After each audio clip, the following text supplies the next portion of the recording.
Hi అండి, అందరికీ నమస్తే. మీ Dwaraka design and constructions Vizianagaram. ఈరోజు మనం చెప్పుకునే టాపిక్ ఏంటంటే,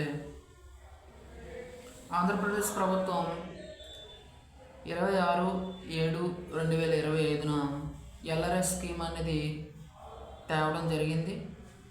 ఈ ఎల్ఆర్ఎస్ స్కీము రేపు అంటే రేపటితో ముగియడం జరుగుతుందండి. మరి ఎల్ఆర్ఎస్ స్కీము ఒక ఉద్దేశం ఏంటంటే, ఎల్ఆర్ఎస్ అంటే లేఅవుట్ రెగ్యులరైజేషన్ స్కీమ్ అండి. ఈ ఎల్ఆర్ఎస్ స్కీమ్లో లేఅవుట్ ప్లాట్లు అనేవి రెగ్యులరైజేషన్ చేసుకోవడానికి ఈ స్కీమ్ ఉపయోగపడుతుంది. మీరు మీ ప్లాట్ అనేది పంచాయతీలో అన్అప్రూవల్ లేఅవుట్ అయ్యివ్వండి, అన్అప్రూవల్ లేఅవుట్లో మీరు ప్లాట్ కొని అయితే ఉండొచ్చు.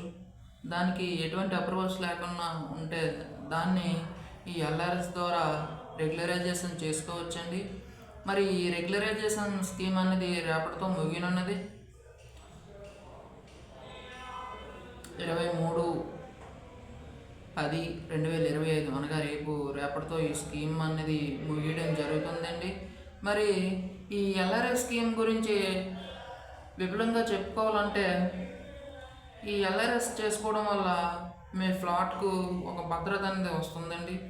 మీ అన్అప్రూవ్డ్ లేఅవుట్ అనుకోండి, దాంట్లో ఎటువంటి మీరు రేపు పొద్దున్న ఒక హౌస్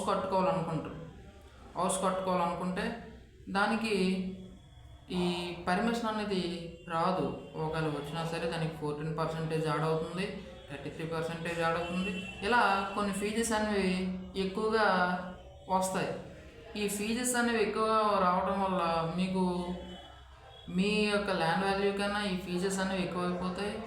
అదే కాకుండా అన్అప్రూవ్డ్ లేఅవుట్కి ఎటువంటి భద్రత అనేది ఉండదు. దానికి మనం ఎల్ఆర్ఎస్ చేయించుకుంటే ఈ ఎల్ఆర్ఎస్ ద్వారా లేఅవుట్ రెగ్యులరైజేషన్ అవుతుంది. దాని ద్వారా మీకు రేపు పొద్దున్న ఒక ప్లాన్ పెట్టుకోవాలనుకుంటే, హౌస్ కన్స్ట్రక్షన్ చేసుకోవాలనుకుంటే ప్లాన్ పెట్టుకోవాలి.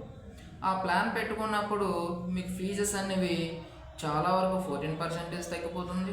చాలా వరకు ఫీజెస్ అనేవి చాలా తక్కువ వస్తాయి. అదేవిధంగా మీ లేఅవుట్కి అనేది ఒక సెక్యూరిటీ కింద ఉంటుంది. కావున ఈ ఎల్ఆర్ఎస్ అనేది రెగ్యులరైజేషన్ చేసుకోవడానికి ప్రజలందరికీ మంచి అవకాశం అండి.